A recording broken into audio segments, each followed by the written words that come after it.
Hi, welcome to Archiversity online classes. In this lecture, I'm going to show you how to calculate discounted payback period.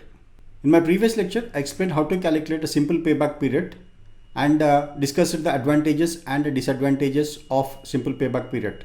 Simple payback period is very simple and easy to calculate one, and it is a basic method. However, the major drawback of a simple payback period is that it will not take time value of money into the consideration. But in real time, you receive a cash flows in a future time period, maybe after 1 year, 2 year, 5 year, 10 years and 20 years also. If you take a projects which having a long duration of a 30 years, your cash flows are spread across a 30 years time period. In such scenario, not considering the time value of money will yield you wrong results. To overcome that problem, we use discounted payback period to calculate the payback period of a project. So in this lecture, I'll show you how to calculate the payback period and discuss its merits and demerits. Here are two investment options, investment A and investment B. Both needs an initial cost of $100,000 and both will yield you $110,000 at end of 5 years. However, the cash flows are different. In case of investment A, first year it fetches $10,000, whereas investment B fetches $40,000. Now, if you calculate a simple payback period of these two projects, let us say 10, 30, 60, 40, 60 plus 40 is 100. So in a 4 years is a payback period. That is, you're receiving $100,000 in 4 years. Here also 40, 70, 90 and $100,000. Here also 4 years. So both the projects have a payback period of 4 years. We are indifferent which one to choose. And a 5th year also both have a same cash outflows. So in such kind of scenarios, we use the discounted cash flows because these cash flows are not discounted, which means time value of money is not taken into consideration. Now we evaluate these two projects using a discount rate and by calculating the discounted cash flows, and we'll see whether these projects have really a payback period or not. So first we start with the investment A. So this has in year 1, year 2, year 3, year 4 and year 5. It has a $10,000, $20,000 in second year, $30,000 in third year, $40,000 in a fourth year and $10,000 in a fifth year. So these are your cash flows. Now we calculate the present value of cash flows.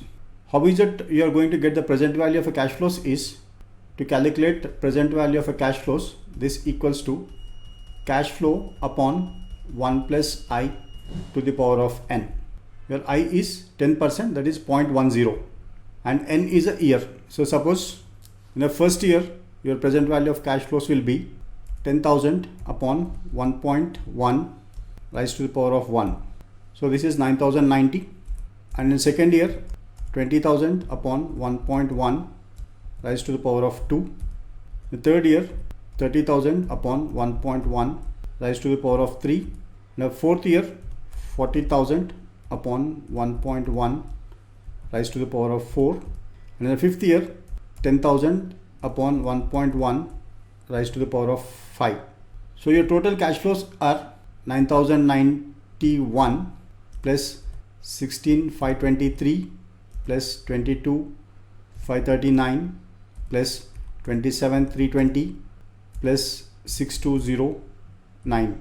So this is giving you a cash flows of, that is investment A has a cash inflows of $81,682. So you are not recovering your initial investment of $100,000 from this project.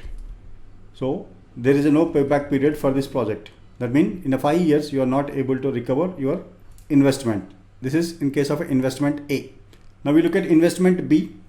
So this is year 1, year 2, year 3, year 4 and year 5. It has cash inflows of 40,000, then 30,000, 20,000, 10,000 and in the fifth year another 10,000. Now we calculate the present value of cash flows by using the same equation, that is a cash flow upon 1 plus I to the power of n, where I is 10%, that is a 0.1, So here first year is 40,000 upon 1.1 raised to the power of 1. In the second year 30,000 upon 1.1 raised to the power of 2. In the third year 20,000 upon 1.1 raised to the power of 3. And in the fourth year 10,000 upon 1.1 raised to the power of 4. Then in fifth year 10,000 upon 1.1 raised to the power of 5. So your total cash flows from this project is 36364 plus 24793 plus 15027 plus 6830 plus 6209. So this project is also giving you cash flows of present value of cash inflows is $89,223. So both the projects, even though on the outset they look like they are giving you a excess cash inflows and they're having a payback period of 4 years, but when you calculated discounted cash flows, both will falling short of your initial investment. So 81,682 for investment A and 89,223 for investment B. So as both the projects are not yielding you the required investment in a 5 years time period, you will reject both the projects. So this is the advantage of a time value of money, because if you fail to take time value of money into the consideration, then you would have accepted the project, or because they have a payback period of 4 years. But when you consider discounted payback period, you realize it that both the projects are not fetching you the initial investment also.